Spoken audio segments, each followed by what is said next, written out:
একজন মানুষ যখন মারা যায় তখন কি হয়, সে মৃত্যুটাকে আলিঙ্গন করে। আমরা তো বলি মৃত্যুর সাথে পাঞ্জা লড়ে। পাঞ্জা লড়া মানে কি? পাঞ্জা লড়া মানে হচ্ছে মৃত্যুর সাথে শক্তির পরীক্ষা হচ্ছে। এটা কি কখনো সম্ভব হয়? মৃত্যুর সাথে কখনো শক্তির পরীক্ষা? পাঞ্জা মানে কি? দুইজন সমবলিষ্ঠ ব্যক্তি দুইজনে হাত ধরে কি করে একজন একজনের সাথে কে কার হাতটা নিচে নামাতে পারবে, যে নিচে নামাতে পারবে সে শক্তিশালী, তাই না? তো অনেকে বলে মৃত্যুর সাথে পাঞ্জা লড়ছে। মৃত্যুর সাথে পাঞ্জা লড়ে পারবে কখনো? সম্ভব না। তো কেন কেন সম্ভব না? হাতি স্থলে অনেক বড় শক্তিশালী প্রাণী হতে পারে, কিন্তু জলে সে কখনো কুমিরের সাথে দ্বন্দ্ব করে পারবে? জলের মধ্যে হাতির সর্বদা শক্তি ক্ষীণ হতে থাকবে, আর কুমিরের শক্তি সর্বদা বর্ধিত হতে থাকবে। সেটা আমরা গজেন্দ্র মোক্ষ লীলায় ভাগবতে দেখতে পাই যে হাতিটি স্থলে সকল হাতিদের রাজা, বনের রাজা হাতি, সে সবকিছুই নিয়ন্ত্রণ করত। একদিন সে তাহার সকল সন্তানাদি নিয়ে নদীতে গিয়েছিল স্নান করতে। সেই না এসে তাকে একটি কুমির কামড় দিয়ে দিল। তো এখন দেখে গেল কি, অনেক বছর যুদ্ধ করার পর তার স্ত্রী সন্তান সকলেই তাকে তুলে আনতে চেষ্টা করলো। বনের যত পশুরা ছিল সকলেই চেষ্টা করলো, কেউ তাকে সেখান থেকে তুলে আনতে পারল না। এভাবে হাজার বছর যুদ্ধ করতে করতে হাতির শক্তি দিন দিন ক্ষীণ হয়ে গেল। সে হাতিটার নাম ছিল গজেন্দ্র। ভাগবতে গজেন্দ্র মোক্ষ লীলা বর্ণনা করা আছে। তাহলে আমরা তো সেই জলের মধ্যে হাতির মতো, কারণ কালটা হচ্ছে এমন এক সমুদ্র, সেই সমুদ্রের যিনি মহাকাল তিনি হচ্ছে কুমির। কাল সমুদ্রে তিনি হচ্ছেন কুমির, আর আমরা হচ্ছে হাতি। তো সেই জলের মধ্যে আমার শক্তি কতক্ষণ টিকবে? কারণ জলে তো কুমিরের বাস, কুমিরের সেখানে শক্তি ক্রমাগত বৃদ্ধি পেতেই থাকবে, আর আমার শক্তি ক্রমাগত কমতেই থাকবে। তো আমি যদি মৃত্যুর সাথে পাঞ্জা লড়ি, এটা কি কখনো সম্ভব? কখনোই সম্ভব নয়। তার নামে কি এমনিতে মৃত্যু পথযাত্রী। আমার শক্তি শেষ, শরীরের শক্তি শেষ, হ্যাঁ, গায়ের বল তো শেষ, তো সবই শেষ। শেষ মুহূর্তে তো আমি সেখানে গিয়ে উপস্থিত হলাম। যদি জীবনের সকল প্রকার শক্তি থাকতে যদি মৃত্যুর সাথে আমি পাঞ্জা লড়তাম, তথাপি আমার পক্ষে সেটা কখনো সম্ভব নয়। তাই মৃত্যুর সাথে পাঞ্জা লড়া কথাটা মোটেই সমুচিত নয়, এটা সঠিক শব্দ নয়।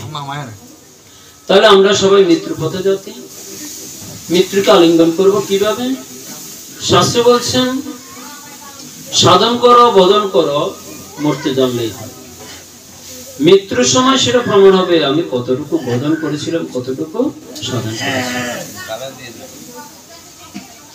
গরুর পুরাণে বর্ণনা করা আছে, গরুরদেব স্বর্গ, মর্ত, পাতাল, এই ত্রিভুবন, সত্যলোক, মহলোক, জনলোক সব ভ্রমণ করলেন।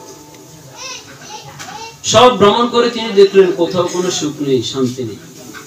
সব জায়গায় শুধু মারা যাচ্ছে, মারা যাচ্ছে, মানুষ রোগাক্রান্ত হচ্ছে, দেবতারা পর্যন্ত রোগাক্রান্ত হচ্ছে। দেবতারও শান্তি নেই, দেবলোকেও শান্তি নেই। কেন শান্তি নেই? কেননা সেখানে অসুররা এসে যে কোনো সময় আক্রমণ করে। দেবতারা পর্যন্ত অসুরদের ভয়ে ভীত। তো তিনি স্বর্গ, মর্ত, পাতাল সব ভ্রমণ করলেন, দেখলেন কোথাও শান্তি নেই, সুখ নেই। কেউ মারা যাচ্ছে, কেউ রোগাক্রান্ত হচ্ছে, কেউ কারো দ্বারা তাড়িত হচ্ছে, এভাবে সকলেই অশান্তির মধ্যে আছে। তো তিনি ভ্রমণ করতে করতে একেবারে বৈকুণ্ঠে গেলেন। বৈকুণ্ঠে গিয়ে বৈকুণ্ঠ দর্শন করছেন কে? গরুর পাখি। সেই গরুর পাখি যখন বৈকুণ্ঠ ভ্রমণ করতে লাগলেন, তিনি দেখলেন সেখানে কোনো প্রকার দুঃখ, ক্লেশ, অশান্তি নেই। তিনি খুব শান্তি পেলেন। শান্তি পেয়ে তখন তিনি ভগবান বিষ্ণু শ্রীচরণে গিয়ে প্রণিপাত করলেন, ভগবান, আমি স্বর্গমর্ত পাতাল সর্বত্র ভ্রমণ করলাম, পৃথিবীতে গেলাম, সেখানে মানুষের মধ্যে হিংসা, লোভ, ক্রোধ, শান্তি নেই। একজন একজনের ভালো দেখতে পায় না। কেউ যদি ভালো পথে চলতে চায় তার পিছনে খারাপ এসে হানা দেয়, তাকে ভালো পথে অগ্রসর হতে দেয় না। আর তার উপর মানুষের যে লোভ, ক্রোধ, হিংসা, নিজের হিংসায় নিজে জ্বলে পুড়ে মরে। নরকে গেলাম, সেখানে তো পাপীরা শাস্তিতে আর শাস্তি পাচ্ছে, শান্তি নেই। পাতালে, সেখানে তো আমি সবাইকে তাড়না দিচ্ছি, কারণ সে গরুর পাখির বাসস্থান হলো পাতালে। তো সমগ্র আমি ভ্রমণ করলাম, স্বর্গে গেলাম, সেখানে দেবতারাও শান্তি নেই, কখন যে অসুর এসে তাদেরকে আক্রমণ করবে। এভাবে সমগ্র ভ্রমণ করলাম, কোথাও শান্তি না পেয়ে আমি তোমার ধামে আসলাম। কিন্তু তোমার এখানে এসে দেখলাম কোনো প্রকার অশান্তি নেই, সবাই শান্তিতে বসবাস করছে। তখন তোমার কাছে আমার নিবেদন, এই জগতের মানুষ মারা যায় কেন? এই যে আমরা শ্রাদ্ধ তত্ত্ব নিয়ে আলোচনা করি, শ্রাদ্ধ তত্ত্ব কোথা থেকে যাবে? গরুর পুরাণে, সেখানে গরুর দেব ভগবান বিষ্ণুকে প্রশ্ন করেছিল যে একজন মানুষ মারা যাচ্ছে কেন, প্রাণীরা মারা যাচ্ছে কেন, আর মারা গেলেই বা সে কোথায় যায়? মৃত্যুর পর সে কোথায় যায়? তার বিদেহী আত্মাটা কোথায় যায়? কিভাবে দেহ থেকে তার আত্মাটা বেরিয়ে যায়? জগতের মানুষ কেন কষ্ট ভোগ করে, এবং মৃত্যুর সময় তাদের কি গতি হয়? তাদেরকে, এই জগতের মানুষকে তাড়না দিচ্ছে কে? তারা কেন পাপের পথে ক্রমশ অগ্রসর হচ্ছে? একজন মানুষ মারা গেলে যে পিণ্ডগুলো দেওয়া হয়, পিণ্ড দেওয়ার মানেটা কি? এরকম অসংখ্য অসংখ্য প্রশ্ন তিনি করলেন।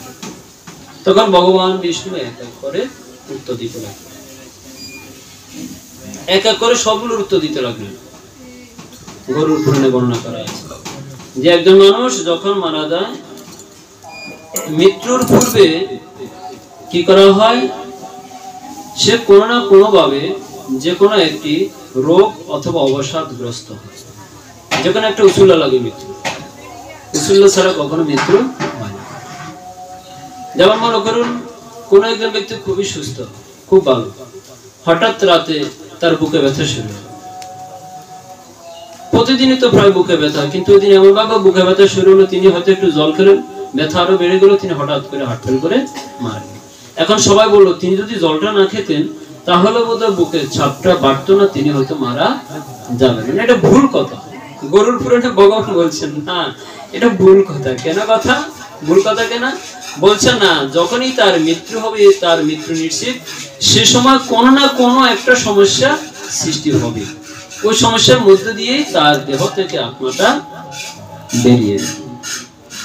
তো কেউ কেউ বলবে, না, যদি না করতাম, যদি আপনি যদি বাড়ি থেকে না বের হতো, তাহলে গাড়ির নিচে পড়ে মারা যেত না। এটা ভুল কথা। তার মৃত্যু হবে, মৃত্যুই তাকে সেখানে টেনে নিয়ে গেছে, মৃত্যুই তাকে সেখানে নিয়ে গেছে। অতএব ইহাতে চিন্তা করে কোনো লাভ নেই। তো বলছে, একজন মানুষের দেহ থেকে যখন আত্মাটা যায়, আত্মাটা কিভাবে যায়?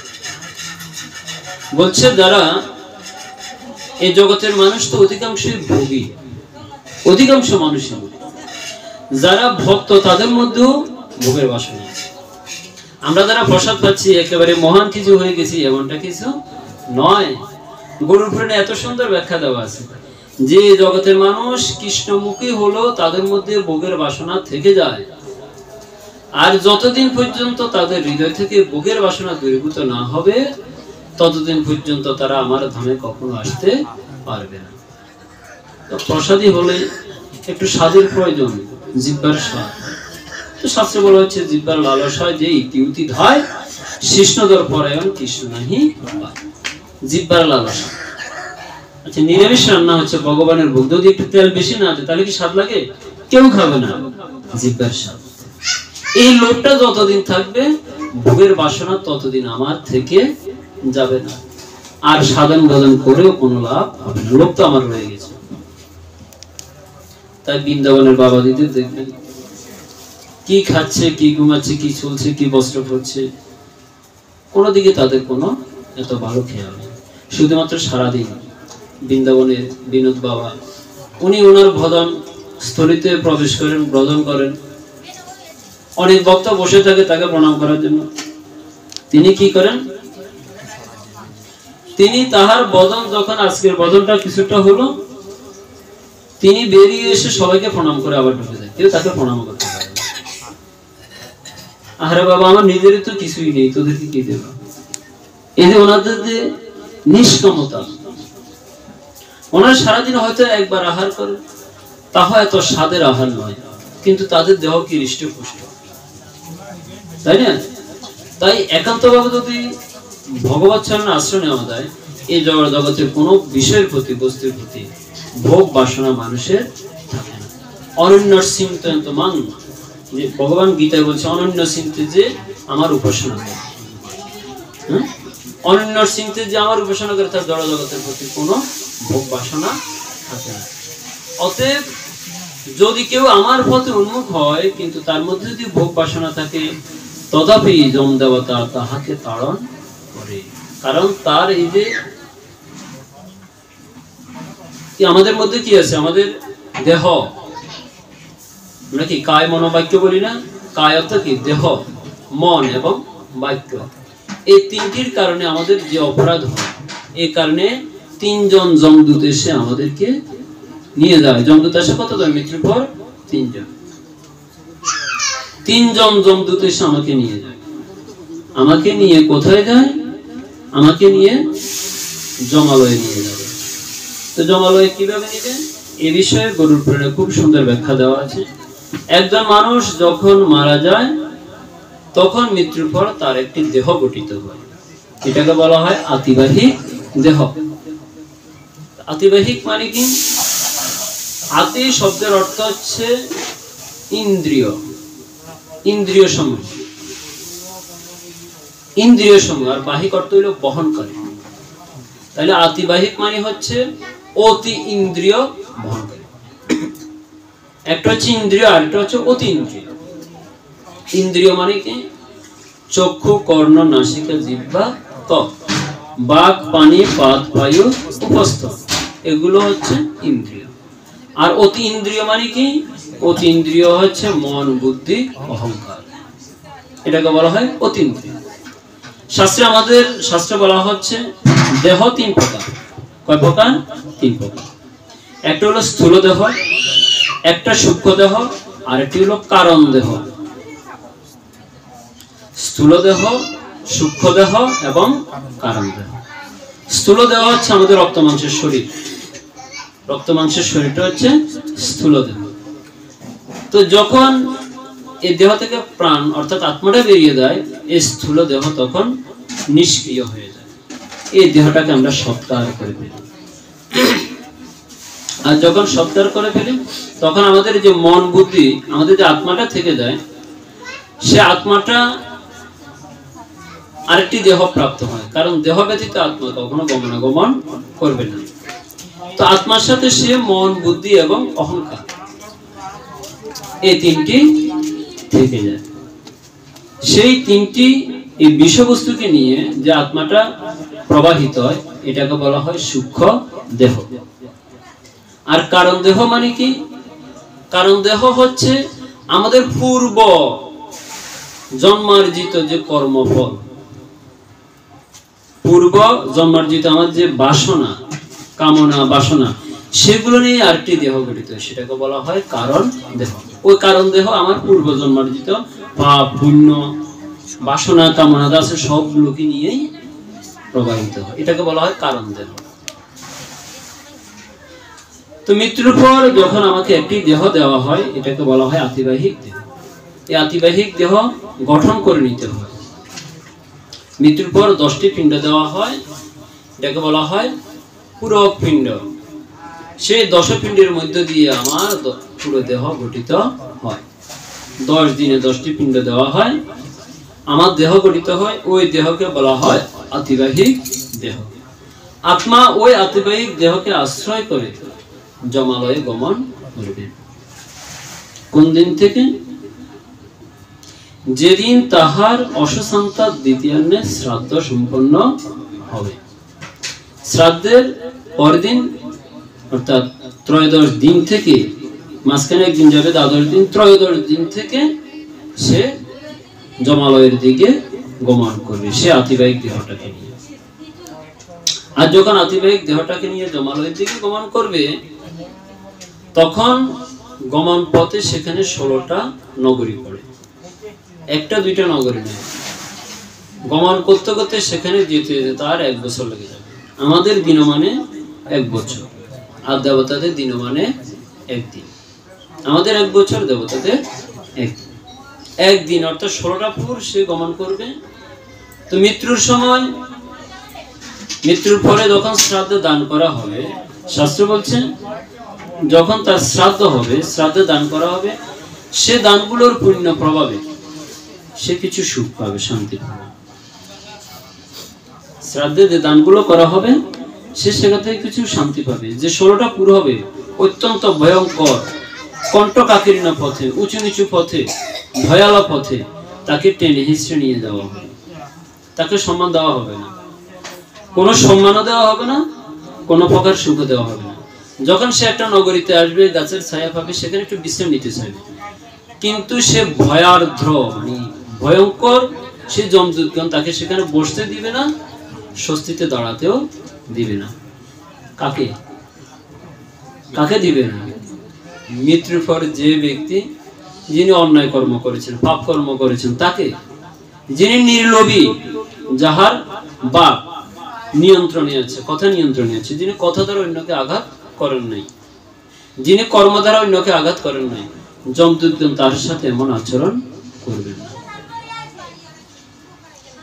তাই এভাবে নিতে নিতে নিতে নিতে তাকে শাস্তি দিয়ে নেবেন।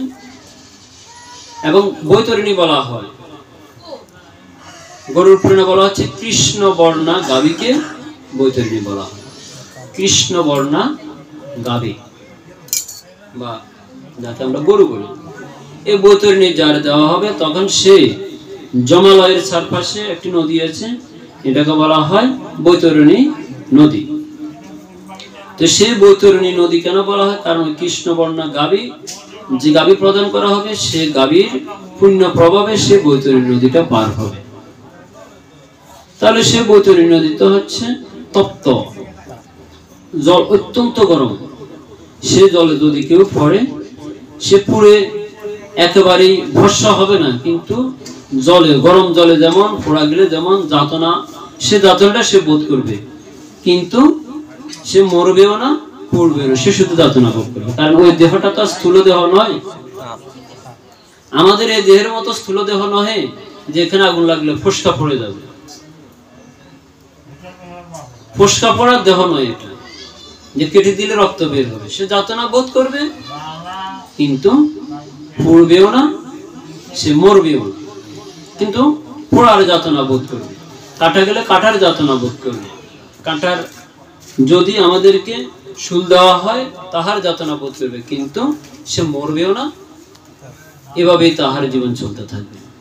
তো জমালয় যখন যাবে, যাওয়ার পরে সেখানে তার বিচার হবে তার কর্ম অনুযায়ী। ওই যে আমাদের যে কারণ দেহ, সে কারণ দেহ অনুযায়ী তাকে তার নির্দিষ্ট স্থানে পাঠানো হবে। তো এই যে এত সুন্দর আমরা গল্পটা বললাম, এটা গরুর পুরাণে খুব সুন্দর বর্ণনা করা আছে, আরো বিস্তারিত ব্যাপার। এখন এখানে যে বর্ণনাটা দেওয়া আছে, এটা শুনে এখন আমরা সবাই একটু ভয়ভীত হব, মৃত্যুর কথা হলে আমার এই গতি হবে। কিন্তু ভাগবত বলছে না, তোমাকে ওই যাতনা বোধ করতে হবে না, ওই কষ্ট ভোগ করতে হবে না। তুমি সেখান থেকে আরো উন্নত মার্গে যেতে পারো যদি তুমি ভগবত আরাধনা করো। গীতা ভগবান দৃঢ়কণ্ঠে প্রতিজ্ঞা করে বলেছেন, তুমি একমাত্র আমার শরণ নাও, কোনো চিন্তা করো না, পরবর্তীতে জন্মগ্রহণ করার চিন্তা করো না, মৃত্যুর চিন্তা করো না, তুমি শুধু আমার শরণ নাও। যদি তুমি অনন্যর চিন্তে আমার শরণাগত হও, কারো চিন্তা করলে না, একমাত্র অনন্যর চিন্তে আমার চিন্তা করো, আমার চরণে আশ্রয় নাও, তাহলে তোমাকে জন্ম মৃত্যুর যে সংসার নিয়ে কখনো চিন্তা করতে হবে না। তোমার জন্য একমাত্র আমি কাণ্ডারি হয়ে থাকি। তো অতএব এই কলির যুগে একমাত্র আমাদের সম্বল, আমার শ্রীমান মহাপ্রভু আমাদের জন্য যে ষোড়শকর কৃষ্ণ নাম এনেছেন। তো এই সেই ষোড়শকর কৃষ্ণ নাম যদি আমরা আমাদের কামনা, বাসনা এবং লোভটাকে নিয়ন্ত্রণে রেখে আমরা যদি করতে পারি, তাহলে আমাদের সার্থকতা। বুঝেছেন? তাহলে আমরা সবাই নাম করি, নামের আশ্রয়ে থাকি। কলিযুগে হচ্ছে নাম ব্রহ্ম। কলিযুগে নাম ব্রহ্ম, ভগবান নামের মধ্যে সমস্ত শক্তিটাকে সঞ্চারিত করেছেন, সমগ্র ভক্তিটাকে তিনি সঞ্চারিত করেছেন। সমগ্র ঐশ্বর্য বীর্য যশস্বী জ্ঞান বৈরাগ্য সকল প্রকার শক্তি ভগবান তাহার যে 6টি পূর্ণ শক্তি, সেই শক্তিগুলোকে তিনি নামের মধ্যে সঞ্চার করেছেন। তাই সে নামের মহিমা এই জগতে বিরল, নামের মহিমা জগতে অপরিমেয়, এর কোনো বর্ণনা করে শেষ করা যাবে না। এই নামের এত শক্তি, আপনার জন্ম জন্মান্তরীণ যে পাপ সেটাকে মুহূর্তের মধ্যে নাশ করে ভগবত ধামে নিয়ে যাওয়ার মতো একমাত্র শক্তি রাখে। নাম হচ্ছে এমন এক তরণী, এই তরণীতে যে একবার পা দিবে তার আর কোনো ধ্বংস নেই। এটাই ভগবান দীপ্ত কণ্ঠে আমাদের জন্য বলেছেন।